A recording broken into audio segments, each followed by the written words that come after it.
Welcome back, YouTube. Today we're going to be watching another Fat Electrician video. It's been a little while, but he seems he uploaded a couple of days ago a doomed turtle video. I guess it's a tank, I suppose.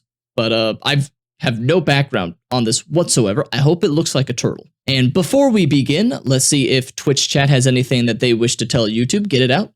Just get it out. You guys are always so mean to YouTube. And YouTube is lovely. But without further ado, let's get into it. Sometimes I like to read several books, get in contact with historians that are experts on the subject, and make a pretty serious video. And other times, I like to get completely unhinged and rant about some stuff that I think is funny. And by sometimes, I mean today, right now. Today we're talking about my favorite tank. Ladies and gentlemen, America's only super heavy tank, the T-28, aka the Doom Turtle. It kind of does look like a turtle. Now Hang on, I want to take a look at this. Doom Turtle. I like it. It looks like it has a game joystick for a cannon. That is pretty. I have not seen a tank that looks like this before. It's got 4 treads in total. Oh, I like this one. And this is the side view. Ooh, very low to the ground. It would be very hard to hit because the thinner it is, the harder it is to hit. Okay, I like it. I like it a lot. Oh man, it like fires up. Oh, is it kind of like artillery? I don't know. Now, I said this is my favorite tank, which is a completely unquantifiable metric. Despite that, somebody in the comments is still going to tell me that I'm wrong. So if you think I should have a different favorite tank, go ahead and tell me about it in the comments below, and maybe I'll do a video about that one too. Okay, just to be clear, when it comes to me and things like tanks and planes and guns, favorite is not the best, it's not the most impactful, it's not the most historically relevant, it's just the coolest / dumbest one around, and in my opinion, this is it. So let's go ahead and get into this right after a awkwardly relevant. Do you think it's going to be sponsored by World of Tanks? I bet you money that this is sponsored by World of Tanks. Do you think he makes the videos and then he finds the sponsorship? Or do you think he's like, all right, I have these sponsorship deals I could do. All right, World of Tanks, I got to pick a tank to do. Let's see. Relevant word from our sponsors. This video is brought to you by War Thunder. They War Thunder, different. Tanks, planes, and ships. Pretty it was much different. Every military vehicle from World War II until modern times, including all the cool, weird, and obscure ones that may have never even actually seen combat. For example, let's say that I wanted to be the T-28, aka the Doom Turtle, America's only super heavy tank. I can do that. Then I can go over to X-ray mode, look at all the different components, check out all the specs, actually learn about the tank. Then I can hop over and I can customize it. Because let's face it, I don't just want to be the Doom Turtle. I want to be the Doom Turtle covered in bushes so I can try to sneak up on the enemy like I'm a 200,000-pound Wile E. Coyote with a 105mm howitzer for a nose. Then we throw an American flag on one side and some smack talk on the other, and now we're ready to go play the game. Now, once we start playing, the cool part is that it's not like a lot of other games where you just I'll pay up my $10 bet at the end of stream. No, in War Thunder, you can take out individual components of the enemy tank. For example, let's say there was a guy on a mobile artillery piece, and that one guy in particular was talking smack. You can address him individually. Or maybe you're approaching an enemy tank and you fire, but your shell doesn't get penetration, and now it takes a while to reload, so you just open fire with your 50 cal right through the window slit, giving their driver a nice metallic face high five. Then once you get the gun reloaded, you can finish taking out the rest of the crew. Or sometimes you just get that lucky shot where the shell goes straight through the enemy tank and detonates their ammunition. And the best part about all of this is that it's free to play on PC, PlayStation, and Xbox. So if you wanted to give it a try, we'll have a link and a discount code in the description down below, and when you use my link, you're going to get all kinds of... Wait.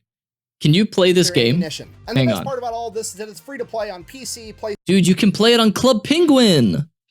Dude, I didn't know that you could play this game in Club Penguin. That's amazing.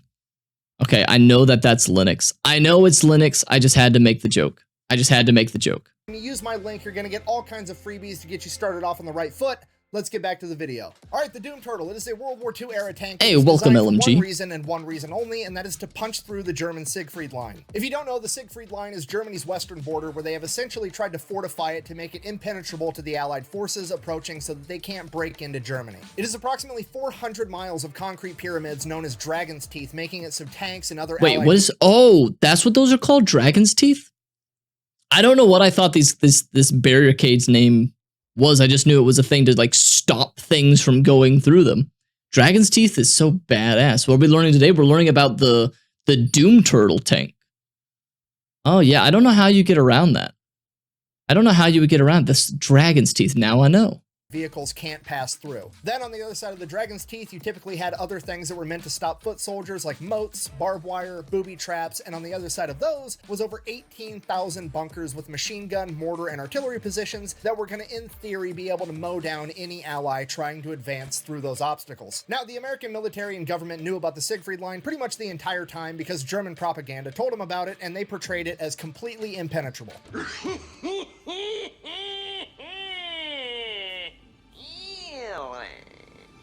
So the American military in 1943 is like, okay, we're going to come up on the Siegfried Line eventually. Let's go ahead and get a plan in the works on how we're going to address it once we get there. Now, clearly, that plan should not rely on tanks, right? I mean, that's kind of the Siegfried Line's entire MO. It was designed, built, and implemented with the sole purpose of stopping tanks. We should probably do anything other than use tanks, right? Wrong, completely wrong. American engineers got told the Germans built an impenetrable tank fortification, and they're like, fucking bet, we'll see about that. We're gonna build a bigger, better tank that's gonna drive right fucking through it. What the fuck? So the engineers got to work. This is called the AT. What is this from? What is? Oh, is this from that puppet movie? Is Team America the one with the puppets that I've seen? Yes. Okay, I need to rewatch that.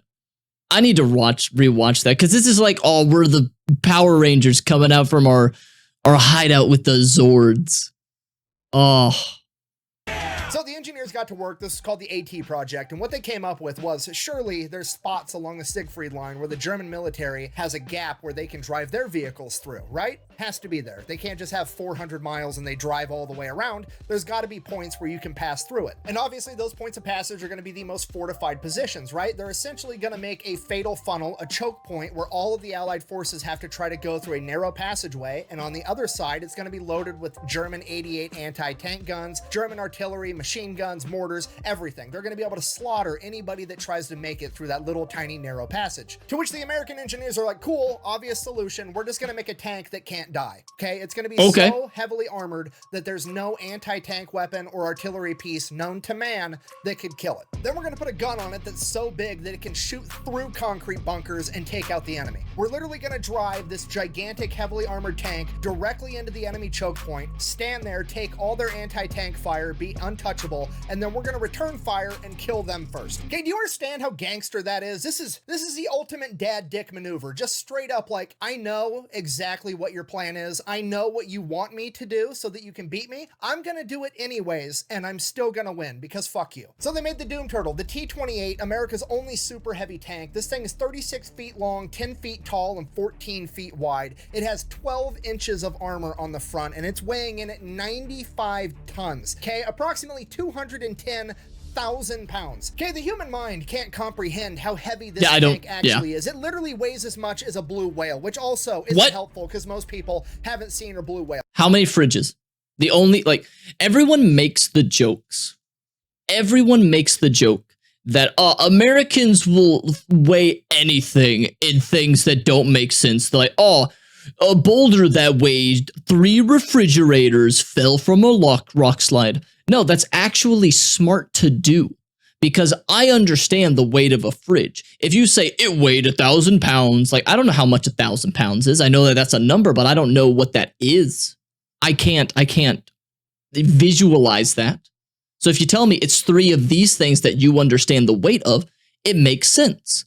So I need to know. I hope he tells me. Do you tell me how many things in fridges? Oh, and fun fact, when I was in college, for our papers, that was one of the things that they taught us. If you're going to give a very big number in terms of like power, force, weight, or stuff like that, make sure you give some sort of reference. So like if you say it is this many pounds of force, try to put that in perspective for people of like, that's the equivalent of getting hit by Mike Tyson in his prime or something like that.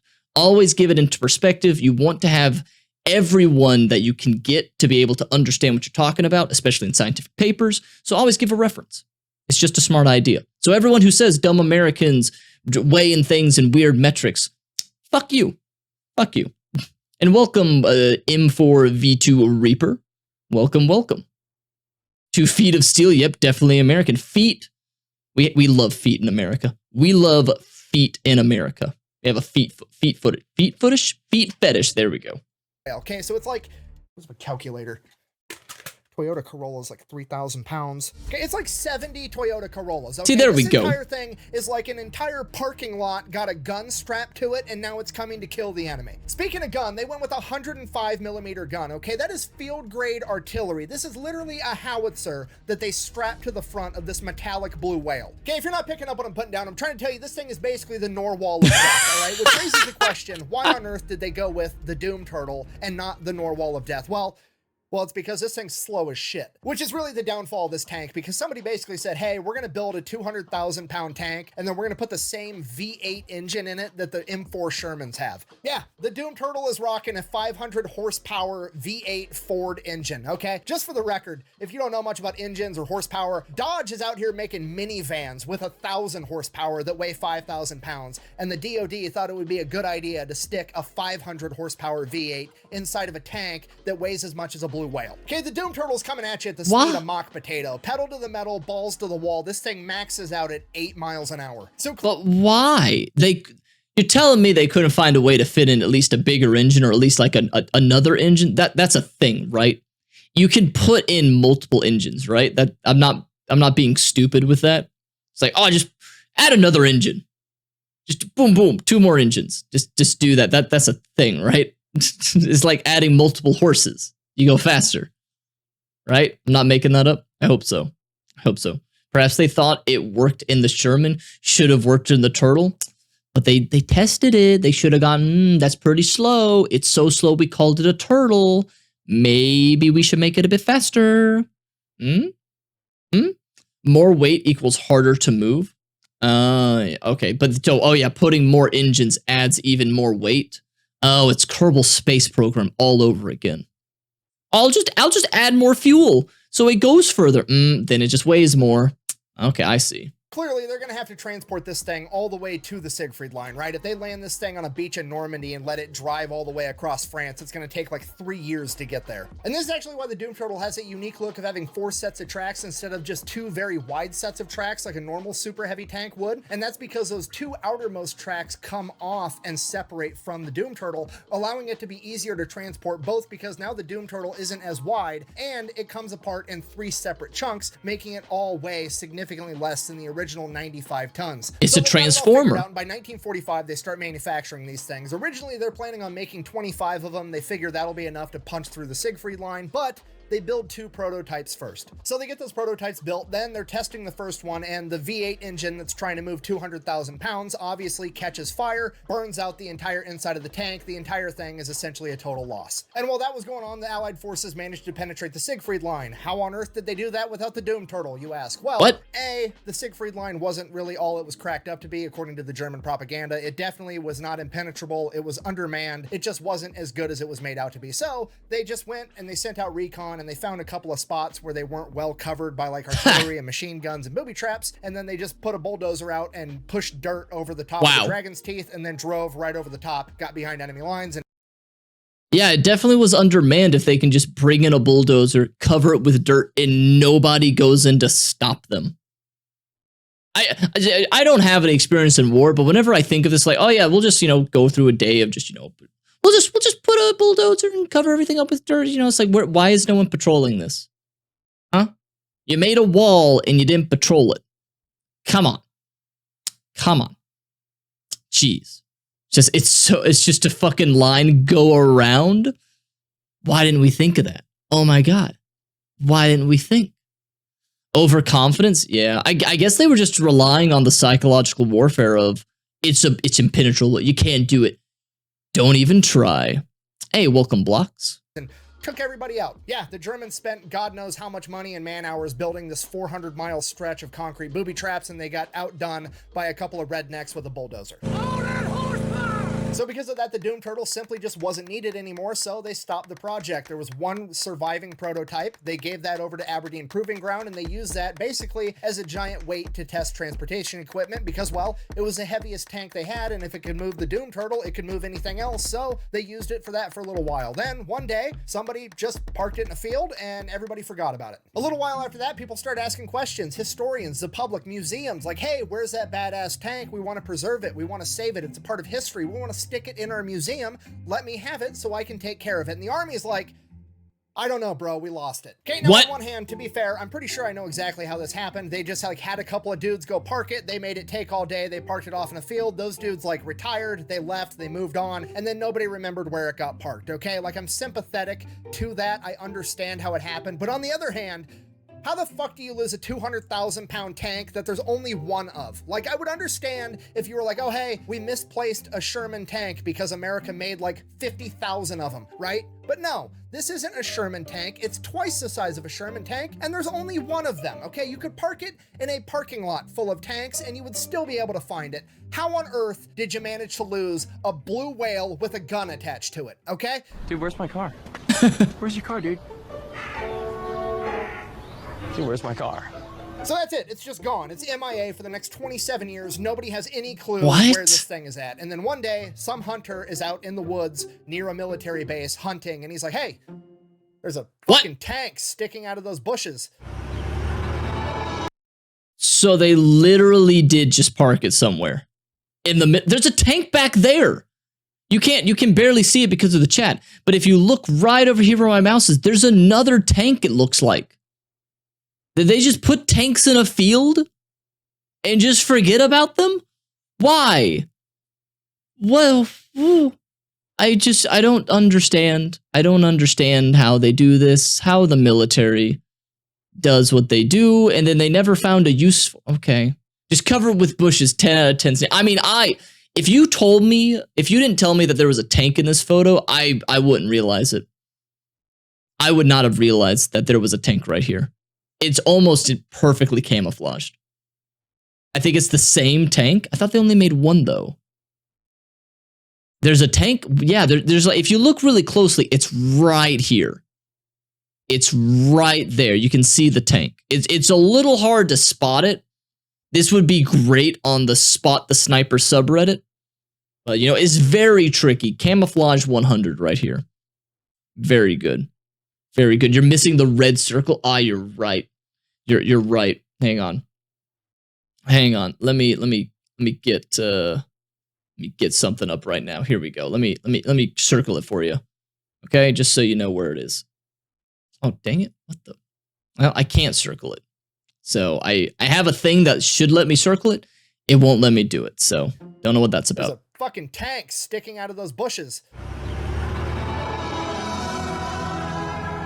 Dude, there's your car. Yeah, you guys thought I was being silly earlier with that War Thunder ad, didn't you, when I stuck a couple of bushes on this giant tank and pretended like that was going to conceal it? Well, history is on my side now because this bitch was incognito for 27 years because it had a couple of bushes on it. What now? So the hunter goes to the army. He's like, hey, I found this weird looking tank in the bushes. And they're like, oh shit, we've been looking for that thing. So the army then takes the tank. They give it to a museum in Fort Knox. So it's on display there for a little while. And then they decide that they're going to move it from Fort Knox to Fort Benning or Fort More Freedom, whatever the fuck it's supposed to be called now. The home of the infantry. They decide. Wait. Okay. Why am I just now realizing that Fort Knox is a military base? Why am I just now realizing that Fort Knox has things other than gold? My entire life, I hear Fort Knox, and I was like, yeah, that's the place where they just have all the gold. And that's it. That's all I think about. It's like, it's a gold place. That's it. Of course they have tanks. Of course they have other things. Naming issue, perhaps? It's so synonymous with the gold. I was like, it's just a place where you hide the gold. You know, they got tanks to protect the gold. I thought they just had a big old vault. I thought they just had a big old vault down there to keep it all plugged up. Gold plus a copy of the original Constitution? Really? Now that I didn't know. Wow. Huh. Do you know how hard it would be to steal a bunch of gold, though? Gold weighs a lot, and if you've ever played the Dead Money DLC from Fallout New Vegas, you know that it is very hard to get away with a lot of gold. That stuff weighs a ton. You can only put...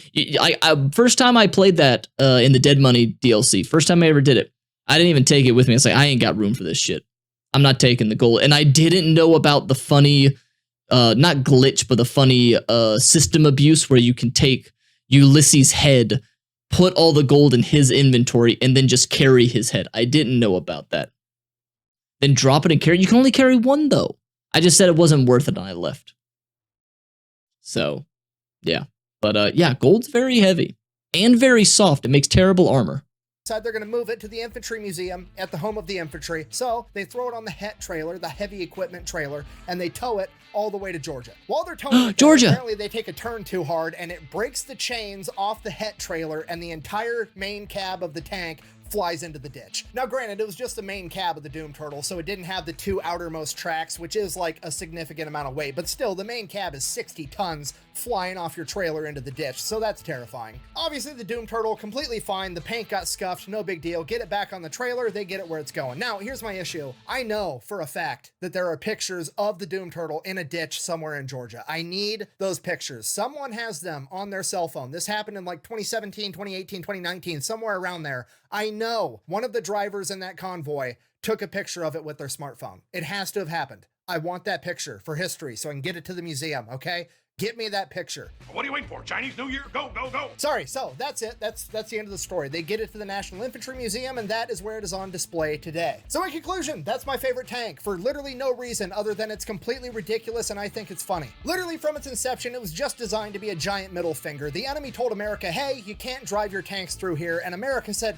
hold my defense budget and watch this shit, and this is the monstrosity that they came up with, okay? I don't know if you can give a tank steroids or even test a tank for steroids, but if you can, test that one first. Now, is it unfortunate that it never saw combat? Yeah, absolutely. It's cool to think about if it did. However, that serves to highlight one of the most important lessons that I teach on this channel, and that is that the only thing scarier than engineers and defense contractors with an unlimited budget is a bunch of infantrymen on the ground with time on their hands, because that's what actually gets shit done. Thank you for watching. Best way to support the channel is go buy some merch over at thefatelectrician.com. Quack bang out. I like it. All right. I know there's going to be more. I know that there's going to be more. But I gotta say, I really would have loved to have seen the timeline where this thing actually goes toe-to-toe with that super fortified area and see if it would have made it. Would it have won? I would love to know. I'm sure there's a history channel out there of like, what if? All the what if history channels have something out there like, oh, would it have survived? Who knows? Who knows? That would have been pretty cool. Did they? And I wonder if they had a version of the line for the Eastern Front, because, you know, the Soviets were coming at them too. So they would probably need a line on that side as well. Probably get stuck on the smaller stubs or get and then gotta dig it out then. Yeah, maybe it wouldn't have. Who knows? Who knows? I'm sure there's a YouTube video out there about it. Man, only the government could lose a 200,000-pound tank for 27 years, currently still be missing 6 nuclear warheads, and then tell me how dark I'm allowed to tint the windows on my car. Hey, rules for thee, not for me. Rules for thee, not for me.